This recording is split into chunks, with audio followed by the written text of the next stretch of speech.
ഒരു കൊട്ടാരം, വലിയൊരു വീട് എന്നർത്ഥം. അപ്പോൾ കുഴപ്പമില്ലാത്ത വലിയൊരു വീട് നമ്മൾ സ്വപ്നം കാണുകയാണ് എന്നുണ്ടെങ്കിൽ കാര്യമായിട്ട് രണ്ട് വ്യാഖ്യാനം അതിന് കൊടുക്കുന്നുണ്ട്. മഹാനായ ഇമാം അബ്ദുൽ ഗനി നാബൽസി റഹിമഹുല്ല അവിടുത്തെ തഅ്തീറുൽ അനാം ഫി തഅബീരിൽ മനാം എന്ന് പറയുന്ന കിതാബിൽ അതിൻ്റെ 332 പേജിൽ ഉണ്ടോ സർഹൻ. സർഹ് എന്ന് പറഞ്ഞാൽ കൊട്ടാരം എന്നർത്ഥമുണ്ട്. സർഹ് കൊട്ടാരം. അപ്പോൾ ആ കൊട്ടാരത്ത് ഒരാൾ സ്വപ്നം കാണുകയാണെങ്കിൽ ഹുവ ഫിൽ മനാമി, ഉറക്കിൽ അയാൾ കാണുകയാണ് എന്നുണ്ടെങ്കിൽ കാര്യമായിട്ട് രണ്ട് വ്യാഖ്യാനം പറയുന്നത് ദാലുൻ അലൽ കെദിബി വൽ കിബിർ ഉണ്ടോ, അഹങ്കാരത്തിൻ്റെയും കളവിൻ്റെ മേലിലും അത് അറിയിക്കുന്നുണ്ട് എന്നുള്ളത്.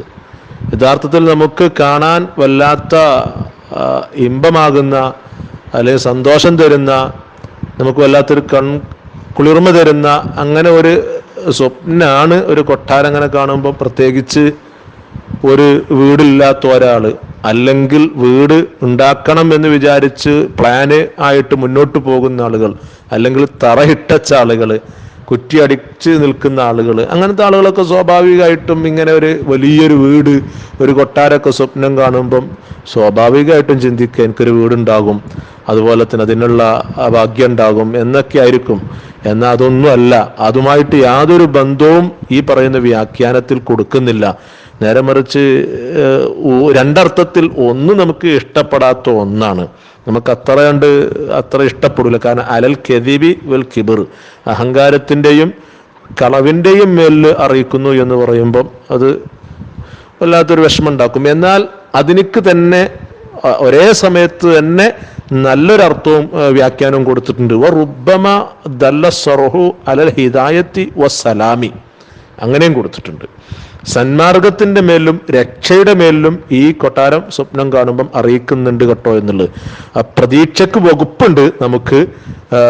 ഒരേ സമയത്ത് ദുഃഖത്തിനും ഒരേ സമയത്ത് നമുക്ക് വല്ലാത്തൊരു സങ്കടത്തിനും സാധ്യത നൽകുന്ന ഒരു സ്വപ്നമാണ് ഈ സർഹ്, കൊട്ടാരം സ്വപ്നം കാണുക എന്ന് പറഞ്ഞാൽ. ഏതായാലും ഒരു കാര്യം തീർച്ചയായിട്ട് പറയാം, ഈ നമുക്കൊരു വീടുണ്ടാകുമെന്നോ അല്ലെ നമുക്ക് ആ വീടിൻ്റെ പണി നടക്കുമ്പോൾ പൂർത്തീകരിക്കുമെന്നോ അങ്ങനെ തുടങ്ങിയിട്ട്, കാരണം കൊട്ടാരം ഒരു വീട് എന്നൊക്കെ വലിയൊരു വീട് ഒക്കെ സ്വപ്നം കാണുമ്പം ആ ഒരു വകുപ്പുമായിക്കൊണ്ട് ഇതിനൊക്കെ യാതൊരു ബന്ധവും ഇല്ല എന്നതാണ് ഇതറിയിക്കുന്നത്. നേരെമറിച്ച് രണ്ട് വ്യാഖ്യാനം ഉണ്ട്. അതിലൊന്നിൽ നമുക്ക് സന്തോഷം ഉണ്ടെങ്കിൽ അതേ സമയത്ത് തന്നെ നമുക്ക് ദുഃഖവും നൽകുന്നുണ്ട് എന്നർത്ഥം കേട്ടോ.